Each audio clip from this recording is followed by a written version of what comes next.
This is EDH Senpai back with cEDH 2 tEDH. Pardon my mess on my play area. I've been working on putting a list together for Ken. I probably won't ever play it, but figured I'd maybe put a list together for Ken. You know, something different, you know.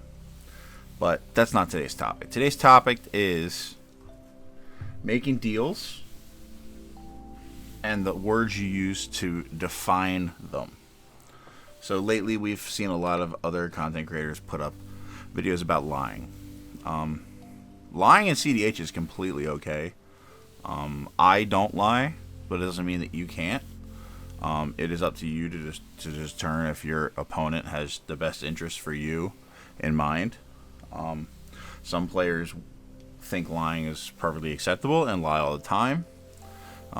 If you're at an event, a lot of the times that'll be spread out, and I'd listen to some of that. But what we're going to do is focus on deals.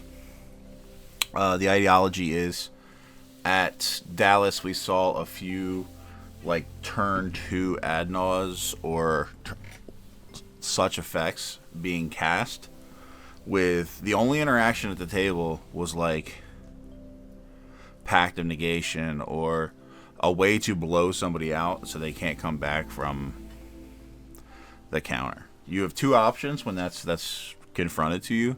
You can either counter the spell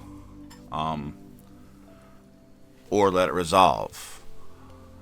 And within that resolving, you might be able to politic some variation of control.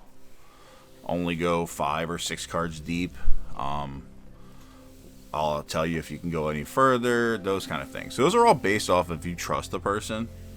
I personally believe that interaction should be used and not held over one's head. Holding interaction over somebody's head tends to lead to just draws in a game, or players having fear of trying to utilize their interaction because they'll lose to someone else. I'm not saying throughout the game. If you're afraid of somebody ad nausing for 40 cards, I think you should use it, personally. If you're just getting into just tournament play, I think there's definitely a world where you talk about restrictions. These restrictions also come to mind when people go, I'm going to interact here.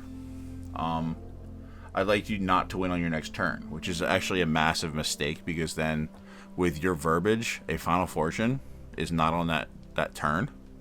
So you usually want to say somewhere in the lines of, I'm going to interact here to stop this win attempt. I need you not to win in the next rotation. And if they can agree to that, then you counter it. If not, then you stand true to your word and let that resolve, and then we all just lose the game. I feel like if you make a deal, you probably should honor it. That's another part of my thing. Morally speaking, I'm just always about everyone having a good time at the table. So I think that's a good place to be, but not all players are trustworthy in that sense. So to recap, basically always make sure that you verbalize what you want, and you want them not to win. Never say on the next turn, say in the next rotation. The next turn is always an open-ended. Same for if someone's doing something and you want to limit them, make sure you set the boundaries of your statement. That way at least you can catch them. If they lie, they lie. I mean, that's just a part of it, but you've set the boundaries perfectly well. That was cEDH and tEDH. This was EDH Senpai. I might have some gameplay video coming out soon. I had a couple of good games with some friends that I haven't seen in a while, so I figured maybe I'll post them, but not sure. But check us in. Please make comments.